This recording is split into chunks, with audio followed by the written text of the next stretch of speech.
마가복음 6장 17절에서 29절까지의 말씀을 함께 나누겠습니다. 마가복음 6장 17절에서 29절까지의 말씀입니다. 우리 같이 제가 교독을 한번 하겠습니다. 제가 17절 홀수절 읽고 여러분이 짝수절 읽고 제가 17절 읽겠습니다. 전에 헤롯이 자기가 동생 빌립의 아내 헤로디아에게 장가든 고로 이 여자를 위하여 사람을 보내어 요한을 잡아 옥에 가두었으니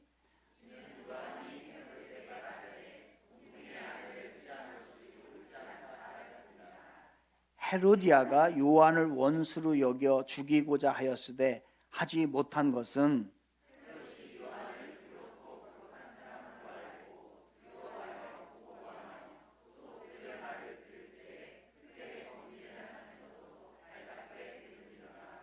마침 기회가 좋은 날이 왔으니 곧 헤롯이 자기 생일에 대신들과 천부장들과 갈릴리의 귀인들로 더불어 잔치할세.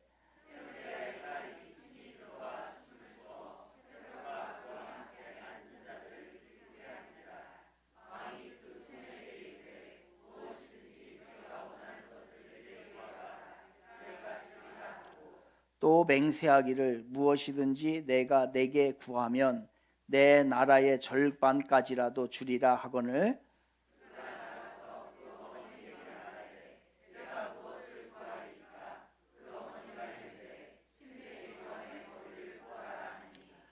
그가 곧 왕에게 급히 들어가 구하여 이르되 심내 요한의 머리를 소반에 얹어 곧 내게 주기를 원하옵나이다 하니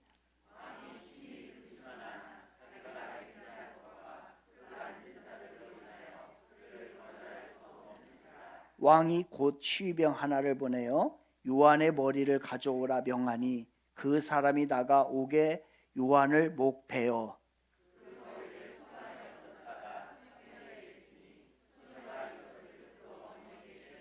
29절 같이 시작. 요한의 제자들이 듣고 와서 시체를 가져다가 장사하니라. 아멘. 오늘 설교 제목 아주 잘 죽었다. 시작. 여러분 아주 잘 죽었다. 여러분 이렇게 말 듣고 싶지요? 오늘 아주 잘 죽었다라고 하는 말씀으로 우리가 나눌 텐데요. 우리 모두는 나의 삶을 좀 복잡하게 만드는 것들이 있어요. 그리고 그 복잡하게 만드는 것이 나를 어렵게 만듭니다. 이 모든 것을 우리는 다 가지고 있어요. 너나 할 것 없이. 그것이 나의 삶을 복잡하고 어렵게 만드는 것이 사람일 수도 있어요. 어떤 사람이 나를 힘들게 할 수 있어요. 또 환경이나 사건일 수도 있습니다. 이 모든 것, 우리 모두에게는 이런 것들, 이것이 나의 운명에 영향을 끼쳐요. 우리는 이런 모든 것을 다 영향을 받고 살고 특별히 그것 때문에 더 힘들어하는 분들이 우리에게는 있습니다. 이것들로 인하여서 우리는 좀 힘든 삶을 살아갑니다. 특히 그것 때문에, 특히 그 사람 때문에, 특히 그 사건 때문에, 특히 그 환경 때문에. 예수님께서도 마찬가지였습니다. 예수님이 살던 시대는 막강한 로마 제국이 세상을 지배하던 시대였어요. 그 시대에 유대 지역을 총괄하고 있던 그 로마 제국의 총독이 빌라도입니다.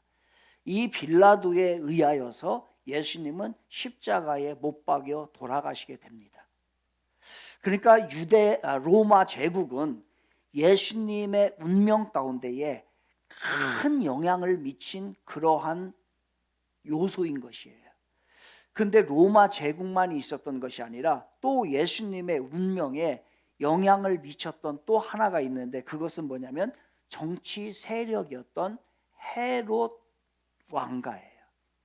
헤롯 왕조가 이 예수님을 너무너무 어렵게 만듭니다. 그러면 헤롯 왕가는 이제 좀 복잡하지만 아주 단순하게 설명을 하겠습니다. 헤롯 대왕이 있어요. 그러니까 헤롯은 뭐냐면 헤롯 왕조라고 하는 것은 이시 조선 있잖아요. 그런 것처럼 헤롯 왕조, 헤롯 가문을 이야기하는 거예요. 헤롯 왕가. 그러니까 헤롯이 많이 나올 때 성경에 많이 나오지만 다 동일한 인물이 아니에요. 이 시를 이야기할 때 다 동일한 인물이 아닌 것처럼 이 시 왕조의 왕 하면은 수없이 많이 있는 것처럼 그런 거예요. 그런데 그래서 그 시작점을 헤롯 대왕이라고 얘기를 합니다. 이 헤롯 대왕이 죽게 되는데 어떻게 죽게 되냐면요, 이 생식기와 모든 창자가 썩어서 죽어요. 벌레가 들어갑니다. 벌레가 몸에 들어가서 이 벌레로 인하여 자그마한 이 벌레가 생식기를 다 갉아먹어요. 그리고 창자를 다 갉아먹게 됩니다. 하나님께서 폭군을 정리하실 때에, 폭군을 벌하실 때에 큰 대군들을 동원해서 정리하는 것만이 아니에요. 요 미미한 아주 작은 것이 그 사람을 죽게도 만든다는 거예요. 여러분, 우리들의 삶 가운데 일어나는 일들이 큰 일 때문에 사람이 힘들고 큰 일 때문에 죽는 거 아니에요. 자그마한 것 하나가 잘못되면 우리는 어려워질 수가 있다는 거예요. 바로 그런 겁니다, 지금. 그래서 이 벌레가 온 몸을, 장기를 다 썩게 만들어서 나중에는 이 사람이 그 벌레 때문에 나무 토막처럼 되어서, 썩은 나무 토막처럼 되어서 이 헤롯 대왕이 죽게 됩니다. 사람은 죽은 후에 땅에 묻히면 그때부터 벌레가 먹기 시작합니다. 그런데 이 헤롯 대왕은 안타깝게도 살아있을 때에 벌레한테 먹히게 되는 거예요. 이런 안타까운 죽음을 그가 하게 되는데, 바로 이 악독과 헤롯 대왕의 교만 때문에 37년간 왕위에 있었어요. 그리고 나서 70세에 이 사람이 그렇게 죽게 됩니다. 그리고 나서 이제 헤롯 대왕이 죽고 난 후에 그 중에서 아들이 3명이 있었는데 그 3명에게 이제 이스라엘을 나누어서 이렇게 주게 됩니다. 그래서 이렇게 헤롯 대왕은 전부를 통치했지만 그 아들들에게는 나누어졌기 때문에 요 왕들을 이제 분할해서 주었다라고 해서 그 헤롯 대왕 다음부터는 분봉왕이라고 합니다. 다시 시작. 분봉왕이에요. 그래서 이 사람들이 이제 분봉왕이 되는 겁니다. 이 분봉왕이 되는데, 오늘 본문에 오늘 심내 요한과 같이 등장하는 헤롯은 누구냐면 그 아들 중에서 헤롯 안디바예요. 헤롯 안디바, 헤롯 안티파스라고도 이야기를 하게 됩니다. 그런데 이 헤롯 안디바는 아버지를 닮았어요. 아버지의 그 폭군적인 아주 비도덕적인 나쁜 기질을, 사악한 기질을 이 헤롯 안디바가 받았습니다. 그런데 이 헤롯 대왕에게는 여러 부인들이 있었죠. 여러 부인들이 있었는데 그러다 보니까 자식을 낳다 보니까 이복 형제들이 생긴 거예요. 그래서 이 헤롯 안디바의 이복 동생이 누구냐면 빌립이라고 하는 사람입니다. 이 빌립이라고 하는 사람이 있었는데 이 빌립이 결혼을 했어요. 누구하고 결혼했냐면 헤로디아라고 하는 여인과 결혼을 했습니다. 그런데 헤롯 대왕이 이 헤로디아가 이뻤는지 요사스러웠는지 이거 뭐 했는지 어쨌든지 간에 요 여인을 자기 아내로 취하고 싶어 합니다. 그래서 이 헤롯 안디바가 아내를 버리고 가족을 다 버려버려요. 그리고 이 여인을 취하게 됩니다. 이것을 빌립은 알고 있었어요. 왜냐하면 저 헤롯 안디바가 어떤 사람인지 알고 있었기 때문에. 그래서 빌립이 헤로디아와 그냥 이혼을 합니다. 이혼을 하고 헤롯 안디바하고 결혼을 하게끔 그 상황을 만들어준 사람이에요. 그리고 난 다음에 그 헤로디아에게는 빌립에게서 난 아주 요시한 딸이 하나가 있었습니다. 그 딸을 데리고서 이제 헤롯 안디바와 결혼을 하게 되죠. 이제 이 이렇게 막장 드라마가 펼쳐지게 됩니다. 이러한 아주 비도덕적인 일이 생겼음에도 불구하고 이 사람이 왕이다 보니까, 그리고 권력을 가지고 있다 보니까 주위에 있는 모든 사람들이, 백성들도 아무 얘기들 못합니다. 그가 잘못했다라고 얘기를 한마디도 하지 못해요. 만약에 들었으면 아마 죽었을 거예요. 그러한 이유 때문에 한마디도 얘기를 못합니다. 그런데 유일하게 그 헤롯 안디바가 그리고 헤로디아가 잘못됐다라고 말한 유일한 사람이 있었는데 그 유일한 사람이 누구냐면 침례 요한이에요. 당신 잘못됐습니다. 당신 하나님의 법에도 잘못되었고 비도덕적이고 그리고 그런 잘못된 행실, 그 다음에 백성들 앞에서 왕으로서 절대 그건 본이 되지 못합니다. 당신 회개하십시오. 회개하지 않으면은 큰일 납니다 라고서 이야기를 했어요. 그랬더니 이 헤롯이 그 말을 듣고서 이제 화가 치밀어 오르는 거예요. 분노가 막 치밀어 오르는 거예요. 죽이고 싶은 거예요. 그 침례 요한을. 그 다음에 마찬가지로 헤로디아 그 부인도 이 침례 요한만 생각하면 열이 여기까지 뻗치는 거예요. 저거 죽여야 되겠구나 라고 하는 마음이 늘 마음에 있었는데 침례 요한을 못 죽여요. 왕임에도 못 죽이는 이유가 왜 그러냐면 그 시대의 백성들이 침례 요한을 얼마나 존경을 했고 그리고 인기가 많았고 그 다음에 얼마나 사랑했는지를 몰라요. 왜냐하면 그의 행동이 발랐기 때문에, 의로웠기 때문에. 그래서 백성들이 그 침례 요한을 지지하다 보니까 이 헤롯이 잘못해가지고서 그거를 처단을 하게 되면, 죽이게 되면 민중의 반란이 일어나요. 구테타가 일어나기 시작하는 거예요. 그래서 이것이 무서워서 처리를 하지 못합니다. 죽이고 싶지만은 죽이지 못하는 결과, 결국 할 수 있는 일은 뭐냐면 침례 요한을 여러 가지 제목을 붙여가지고서 감옥에 가두게 됩니다. 이렇게 해서 감옥에 가두게 됐어요. 그런 후에 이제 얼마 지나고 나서 무슨 일이 생겼냐면 이제 헤롯의 그 헤롯 안디바의 생일날이 되었어요. 생일날이 되었는데 이 헤로디아의 그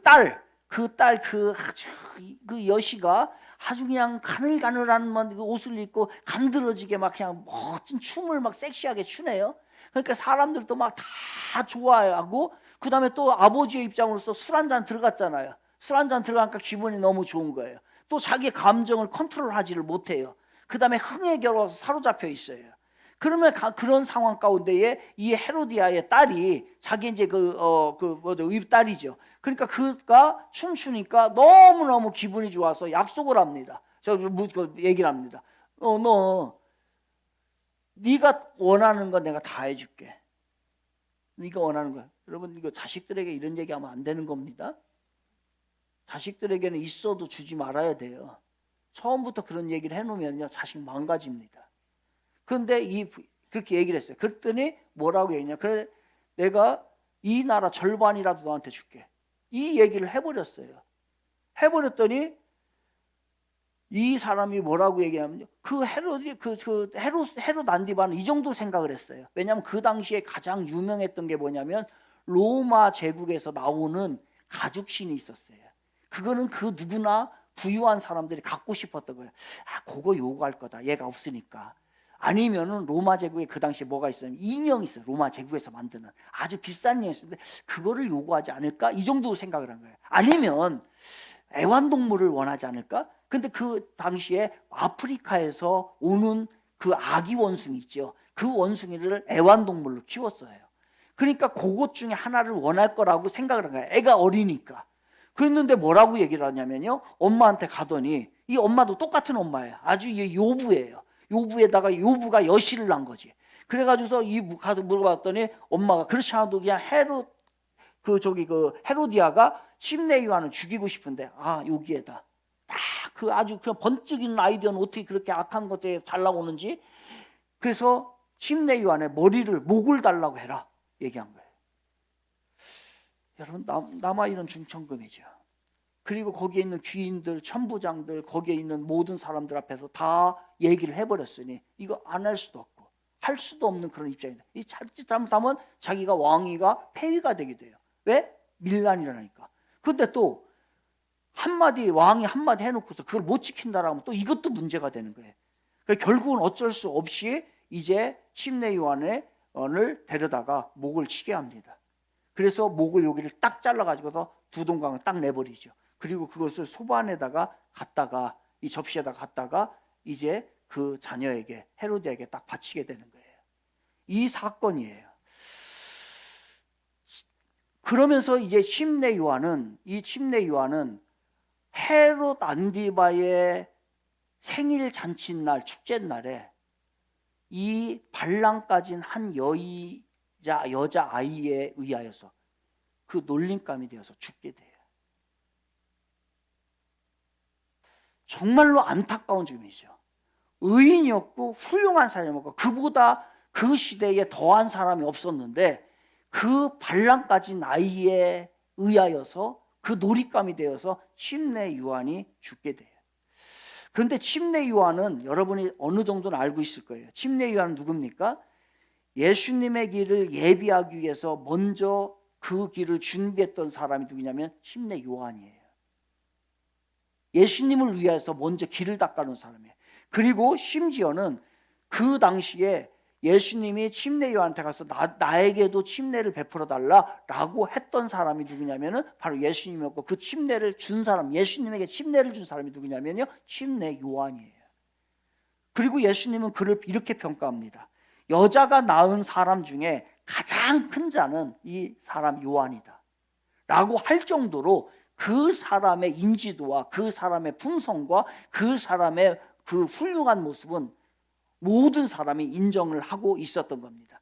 이런 침례 요한이 사악한 그 헤롯의 생일날에 조롱을 당하면서 죽었어요.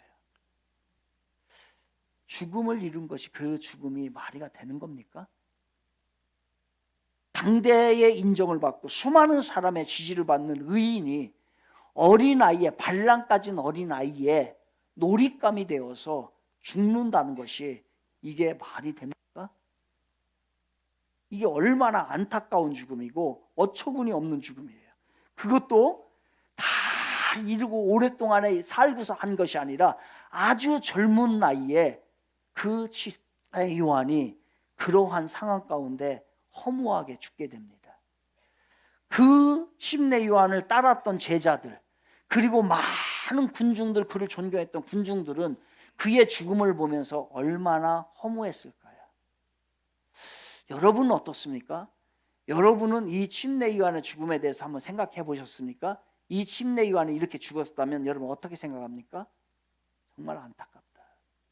진짜 안타까운 죽음을 죽은 거예요. 하나님이 왜 일찍 그렇게 죽였을까? 좀 오래 살려놓으면 더 많은 일들을 할 수 있을 텐데 라는 생각을 하게 됩니다. 오래 살게 해서 더 큰 일을 하고, 그리고 주님을 더 도와서 많은 일을 하면 이 세상이 많이 바뀌었을 텐데, 정말 침례 요한의 그 죽음이 아깝다라는 생각을 우리 모두는 하게 될 겁니다. 그런데 여기 상황에서 좀 이상한 부분이 있어요. 이상한 부분은 뭐냐면은 요한의 제자들이 이제 그 소식을 듣고서, 죽음을 듣고서 찾아왔어요. 찾아와가지고서 그 시체를 가져다가 장사를 지냅니다. 장사를 지내고 끝나고 난 후에 그 제자들이 예수님께 찾아와가지고서 얘기합니다.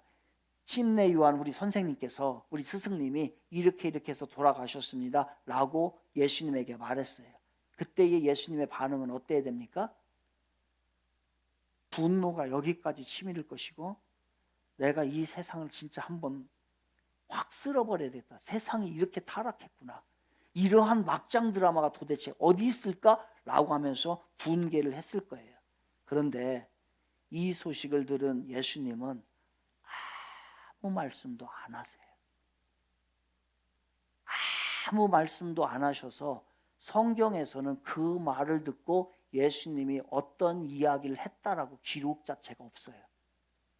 그러니까 그 죽음에 대한 소식을 듣고 분개하고 막 화낸 것이 아니라 아무 말씀도 안 하셔요.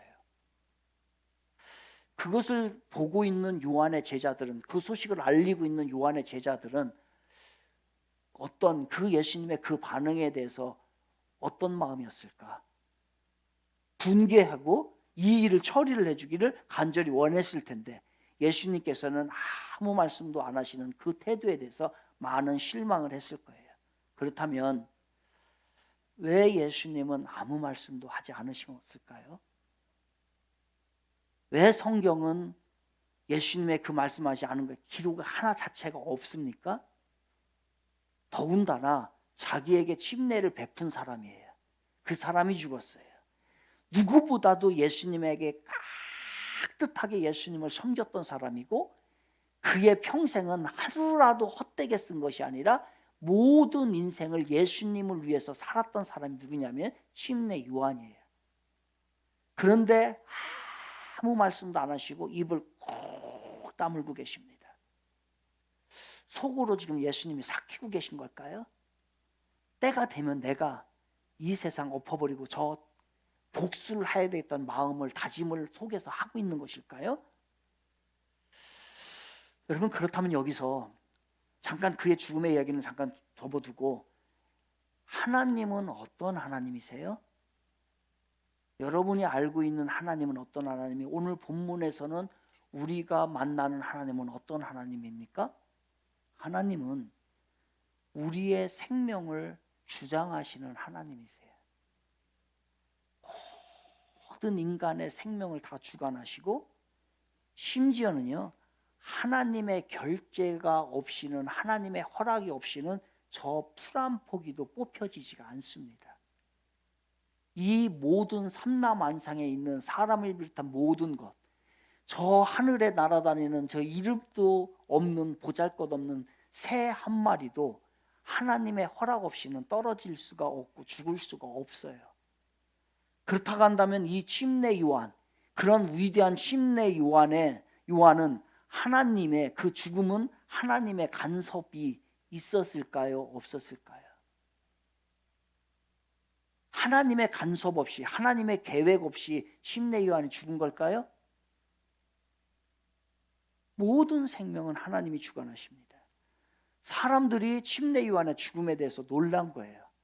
놀란 것은 무엇 때문에 놀랐냐면은 그가 죽었기 때문에 놀란 것도 있지만 그가 죽임을 당한 방법 때문에 놀란 거예요. 어떻게 이 목이 한순간에 잘려서 죽을 수 있을까? 피가 절절 흘리면서 뜬 눈으로 계신데 그것을, 그 목을 자를 수 있을까라고 하는 이 죽음이, 어떻게 죽느냐, 이 모습이 바로 그들에게는 충격이었던 거예요. 처참한 죽음을 당했기 때문에 제자들과 백성들은 더 놀랐어요. 하지만 하나님은 그 죽음에 대해서 무엇을 보고 있는 걸까요? 하나님은 그 죽음의 방법을 보는 게 아니에요. 하나님은 침례 요한이 무엇 때문에 죽었는지를 보고 계신 거예요. 침례 요한이 무엇 때문에 죽었어요?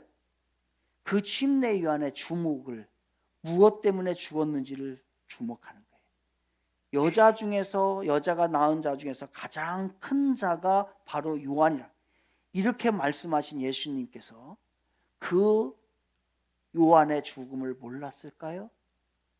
알고 계셨어요. 침례 요한은 하나님이 주신 사명이 있어요. 이 땅에서 이루어야 될 사명을 가지고 이 땅에 온 거예요. 우리 모두 다 똑같습니다. 사명을 다 하고 옥에 갇혔어요. 그리고 나서 그 사명을 다 하다가 죽임을 당했어요.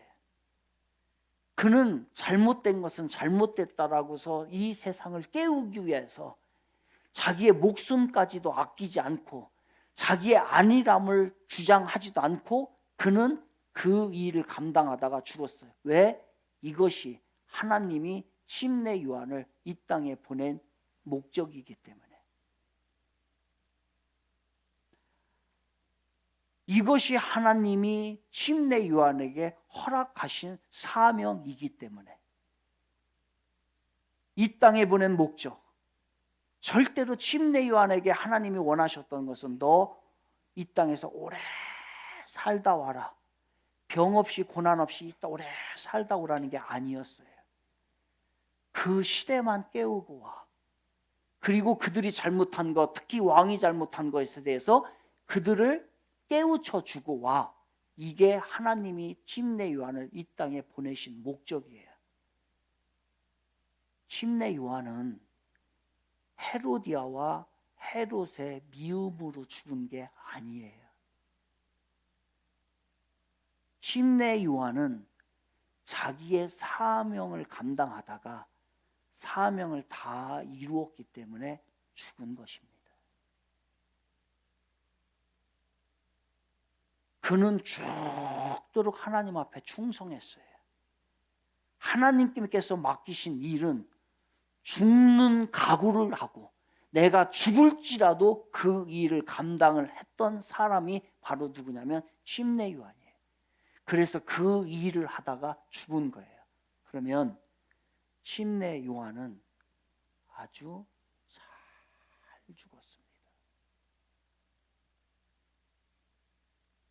너무너무나 잘 죽은 거예요. 이 땅에 와서 해야 될 일을 다 완수하고 깨끗하게 충성스럽게 살다가 죽었으니 이것보다 잘 죽는 죽음이 어디 있어요? 예수님께서 그의 죽음에 대해서 침묵하신 이유는 뭘까? 그의 죽음이 안타까웠을까? 아니요. 그는 잘 죽었기 때문에 예수님은 아무 말씀도 안 하신 거예요. 하늘에서 부여받은 이 땅에 보낸 그 목적을 완벽하게 이루었기 때문에 그는 아주 잘 죽은 거예요. 절대로 비참한 죽음이고 아쉬운 죽음이 아니란 말이에요. 그는 그 시대를 깨우기 위해서 그 왕들의 그 세상이 썩어 있는 그곳에 옳은 말을 던지고 분명히 그들이 나를 죽일 것인데 다 알고 있었어요. 하나님은 그것을 다 알고 계셨어요. 그래서 그 침례 요한은 죽임을 당한 방법은 안타까워요. 그렇지만 그 죽음 자체는 영광스러운 죽음이고 거룩한 순교였던 것이에요. 그래서 예수님은 그의 죽음을 아주 잘 죽었다, 모든 일을 완수하고 아주 잘 죽었다라고 얘기합니다. 여러분, 오래 살아야 잘 사는 거 아니에요. 오랫동안 100세까지 90세까지 살아야 잘 사는 게 아니란 말이에요. 잠을 자듯이 편안하게 있다가 잠을 자듯이 잠자는 순간에 죽는 게 잘 죽는 게 아니에요. 좋은 병원에서 마지막에 돈 실컷 쓰면서 편안하게 있다가 죽는 것이 잘 죽는 게 아니에요. 우리는 이렇게 죽기 원해요. 죽는 방법은 중요하지 않아요. 질병으로 죽을 수도 있고 사고로 죽을 수도 있고 자연사로 죽을 수도 있고 어떻게든 우리는 죽습니다. 그게 중요한 게 아니고 무엇을 하다가 죽었느냐가 중요한 거예요. 이 땅에서 여러분 하나님께서 맡겨준 일을 얼마나 이루고 죽었느냐, 그게 중요한 거예요. 이게 아주 잘 죽은 죽음이에요. 새벽 예배를 참석을 했다가 가끔 이런 뉴스가 나와요. 이분이 이제 돌아가다가 노인분이 몸이 불편하니까 차가 오는 차를 못 보고서 차에 치여서 죽었어요. 그러면 사람이 어떻게 그 믿는 사람이 새벽 예배를 갔다 오다가 죽을 수 있어? 라고 이야기를 합니다. 그런데 그 사람은 아주 잘 죽은 겁니다. 마지막에 하나님 앞에 기도하고 교통하다가 그러면서 깨끗하게 갔으니 얼마나 좋은 죽음이고 아름다운 죽음이에요. 그리스도인들이 술집에서 술을 실컷 먹다가 나오다가 택시한테 치여서 죽었어요. 무슨 죽음이에요? 아주 잘 죽었어요? 아쉬움이 너무 남아요.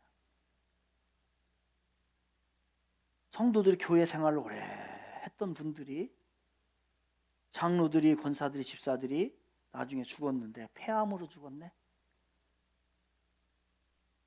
평생 담배 피다가 폐암으로 죽었어요. 근데 그분이 교회를 오랫동안 다닌 분이에요. 이게 잘 죽은 죽음이에요? 창피하잖아. 죽는 방법은 중요하지 않아요. 무엇을 하다가 죽었느냐가 중요한 거예요. 죽음은 우리는 아무도 피할 수 없습니다. 우리 모두는 매일매일 죽어가는 거예요. 오늘도 벌써 1시간 죽었어요. 죽음으로 1시간 더 가까이 갔단 말이에요. 올 한 해에 1년 이제 우리가 죽어간 거예요.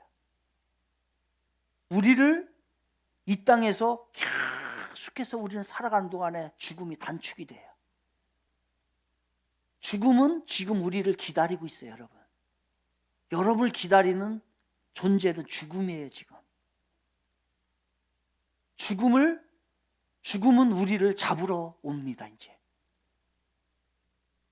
그렇다고 한다면 모든 사람은 어떻게 죽든지 다 죽어요.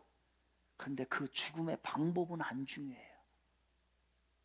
사정에 따라서 이렇게 죽을 수도 있고 저렇게 죽을 수도 있고 사고로 죽을 수도 있고 어떻게 방법이 여러 가지로 방법으로 죽는단 말이에요, 사람들이. 중요한 것은 그 사람이 무엇을 하다가 죽었느냐 이거예요. 여러분 지금까지 무엇을 하셨습니까?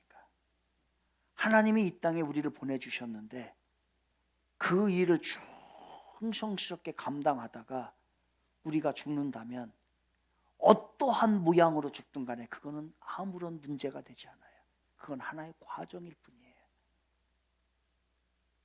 무엇을 하다가 죽었느냐. 여러분의 꿈이 그겁니까? 우리 어르신들의 기도 제목을 가끔 들어보면은 목사님 기도해 주세요. 잠자는 듯 편안하게 하다가 죽게 해주세요. 그렇게 죽는다고 무슨 의미가 있어요? 어떻게 살았느냐가 중요하지. 하나님께서는 우리에게 사명을 주고서 이 땅에 보내주셨는데 여러분 교회에 와서 예배드리다가 큰 몸으로 가져와서 예배드리다가 죽었다. 야, 얼마나 멋진 죽음인지 몰라요. 이렇게 죽기를 바랍니다. 아멘이 안 나오죠. 지금도 잠자다 죽고 싶은 거예요. 기도하다가 한참 기도하다가 푹 쓰러져 가지고서 죽는 거예요. 얼마나 아름다운 아주 잘 죽은 거예요. 그 기력도 없으면서 현대 아울렛 가가지고서 이거 살라고 저거 살라고 쇼핑하다가 피곤해가지고 거기서 푹 쓰러져 죽었어. 얼마나 창피해. 네? 그러지 않고 하나님께서 우리에게 주신 사명이 있는데 그 사명을 잘 감당하다 죽으면 얼마나 멋있어요. 여러분 죽음을 두려워하시지요.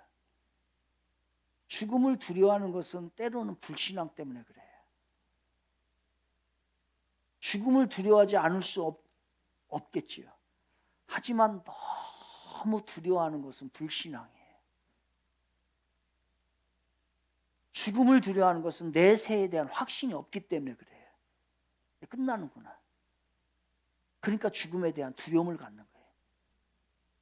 그러니까 내가 의식이 없을 때 그럼 끝나요. 그렇게 죽고 싶어 하는 거예요. 죽음을 두려워하는 것은 내가 이 땅에서의 삶이 후회가 많기 때문에 그래요. 잘 살았어야 되는데 잘 살은 그 기록이 없는 거예요. 다 먹고 쓰고 그 일 하다가 죽었으니 죽을 때 여러분 얼마나 후회가 심하겠어요. 그러니까 죽음이 두려운 거예요. 오히려 하나님이 주신 사명을 잘 감당하다 나름대로 감당하다가 떳떳하게 어떤 방법으로도 죽는다면 그리고 주님이 나에게 생명의 면류관을 줄 것이고 그 영원한 그 천국에 나를 영원한 생명으로 인도할 것이고 그러니 또 상급도 줄 것이고 그거 생각하면은 죽음이 그렇게 두려울 게 별로 없는 거예요. 오히려 기쁨이 될 수 있는 거예요. 그래서 믿음은 죽음을 이기는 능력이에요, 여러분. 믿음이 있어야 잘 죽을 수 있어요. 믿음이 없으면 추악하게 죽어요. 살기도 추악하게 살고요.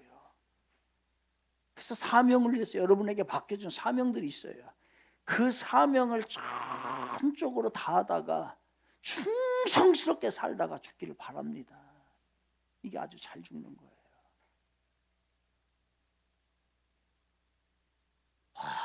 멋지게 우리 청지기가 성전 건축하잖아요. 성전 건축을 하면은 이 성전 건축을 하기 위해서 정말로 충성스럽게 하다가 죽으면 얼마나 좋아요. 근데 내가 섬기는 교회가 성전 건축을 하는데도 나는 잘 먹고 잘 살고 거기에 관심도 없고 이러다가 죽으면 이게 뭐가 하나님이 평가를 어떻게 할까? 여전히 교회에서는 애를 쓰고 있는데 나하고는 전혀 관계가 없고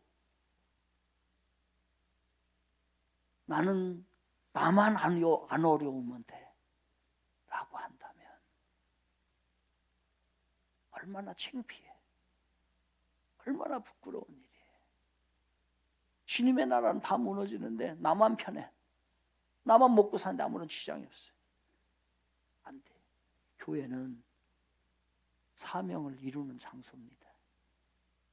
여러분의 사명은 어디서 받아요? 교회를 다니기 시작할 때 그때부터 하나님이 사명을 줘요.